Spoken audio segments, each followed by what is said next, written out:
বিশেষ করে মহিলা মা বোনদেরকে বলছি, এই 5টি গোপন কথা কাউকে বলবেন না। যদি এই 5টি গোপন কথা আপনি বলেন, আপনার সংসারে অশান্তি লেগেই থাকবে, সংসারে শান্তি আসবে না। আর এই কথাগুলো বললে শত্রু বেড়ে যায়, বিপদের আশঙ্কা থাকে। এই জন্য কখনোই এই 5টি গোপন কথা কাউকে বলবেন না। বিশেষ করে মহিলা মা বোনেরা যখন একসাথে 4-5 জন বসে যায়, যত গোপন কথা আছে সব গোপন কথা বলে দেয়। না না, গোপন কথা, এমন কিছু গোপন কথা আছে যে গোপন কথাগুলো কাউকে বলা যাবে না। আল্লাহ পাক রব্বুল আলামিন নিষেধ করেছেন, রাসূল করিম সাল্লাল্লাহু আলাইহি ওয়াসাল্লাম নিষেধ করেছেন। এর মধ্যে 1 নাম্বার গোপন কথা হলো স্বামী আর স্ত্রীর গোপন সম্পর্কের কথা। মহিলারা একটু লাজ লজ্জা কম হয়, এই জন্য বসলে এই গোপন কথাও বলে দেয়, রাত্রে কি হয়েছে না হয়েছে এই কথাগুলো বলে দেয়। এই কথাগুলো বলা সম্পূর্ণ নিষেধ। হাদিস শরীফের মধ্যে রাসূল করিম সাল্লাল্লাহু আলাইহি ওয়াসাল্লাম নিষেধ করেছেন। আল্লাহ পাক রব্বুল আলামিন বলেন, হুন্না লিবাসুল লাকুম ওয়া আনতুম লিবাসুল লাহুন্না।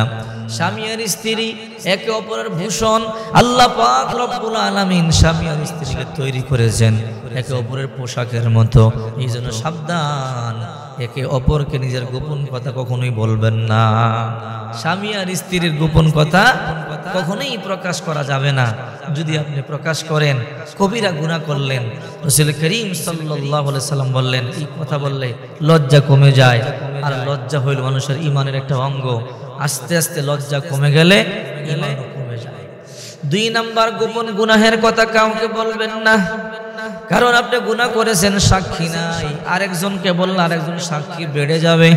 আল্লাহ তাআলা বলে, বান্দা গুনাহ করেছো গোপনে, আমার কাছে ক্ষমা চাও গোপনে, আমি তোমার গুনাহগুলোকে ক্ষমা করে দেব।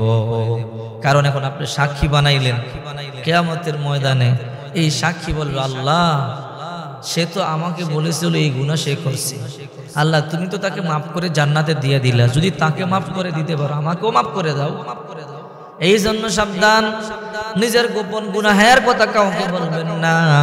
নিজের গোপন গুনার জন্য আল্লাহর দরবারে শর্মিন্দা হবেন, তওবা করবেন। আল্লাহ পাক রব্বুল আলামিন বলেন, ইল্লা মান তাবা ওয়া আমানা ওয়া আমিলা আমালান সলিহা ফাউলাইকা ইউবাদদিলুল্লাহু সাইয়্যাতিহিম হাসানাত ওয়া কানাল্লাহু গফুরুর রহিমা। নিশ্চয় যারা তওবা করে, নতুন করে ঈমান আনে, রব্বুল আলামিন এদের পিছনে যত গুনাহ আছে সমস্ত গুনাহগুলোকে ক্ষমা করে দেয়। আল্লাহ তাআলা সমস্ত গুনাহগুলোকে শুধু ক্ষমাই করেন না, গুনাহগুলোকে আল্লাহ তাআলা ফাউলাইকা ইউবাদদিলুল্লাহু সাইয়্যাতিহিম হাসানাত, ওই গুনাহগুলোকে আল্লাহ তাআলা নেকের দ্বারা পরিবর্তন করে দেয়। 3 নাম্বার, সাবধান, নিজের ব্যাংক ব্যালেন্সের কথা কাউকে বলবেন না। নিজের অর্থনৈতিক গোপন কথা কাউকে বলবেন না। আপনি অনেক টাকার মালিক, এই কথা কাউকে বলবেন না। যদি বলেন হিংসায় ফেটে পড়বে, আপনার শত্রু বেড়ে যাবে, আপনার দুশমন বেড়ে যাবে। আল্লাহ পাক রব্বুল আলামিন এই জন্য বান্দাবান্দিকে জ্ঞান দিয়েছেন।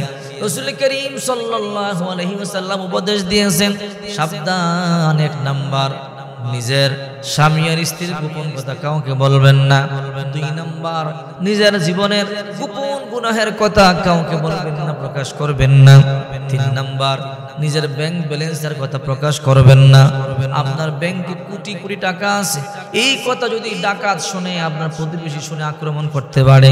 4 নাম্বার, আপনার কাছে কেউ কথা আমানত রাখলো, সেই কথা বলবেন না। অনেক সময় আছে আপনার কাছে কেউ গোপন একটা কথা আমানত রাখলো, ও আল্লাহর বান্দা, এই কথাটা তোমার কাছে বললাম, তুমি কাউকে বলবা না। এই কথাটা আপনি আমানত রাখবেন, যতই কষ্ট হয় আপনি বলবেন না। মক্কার জমিনে রাসূল করিম সাল্লাল্লাহু আলাইহি ওয়াসাল্লামের কাছে কত মানুষ কত কথাই আমানত রেখেছিল, রাসূল করিম সাল্লাল্লাহু আলাইহি ওয়াসাল্লাম বলতেন না। রাসূল করিম সাল্লাল্লাহু আলাইহি ওয়াসাল্লাম গোপন রাখতেন। এই জন্যই তো আল্লাহর হাবিবকে আল আমিন বলা হয়, বিশ্বাসী বলা হয়। রাসূল করিম সাল্লাল্লাহু আলাইহি ওয়াসাল্লামকে বিশ্বাস করে আমানত রাখত। এই জন্য কখনোই আপনি কারো আমানতের কথা বলবেন না, খেয়ানত করবেন না, তাহলে মুনাফিক হয়ে যাবেন।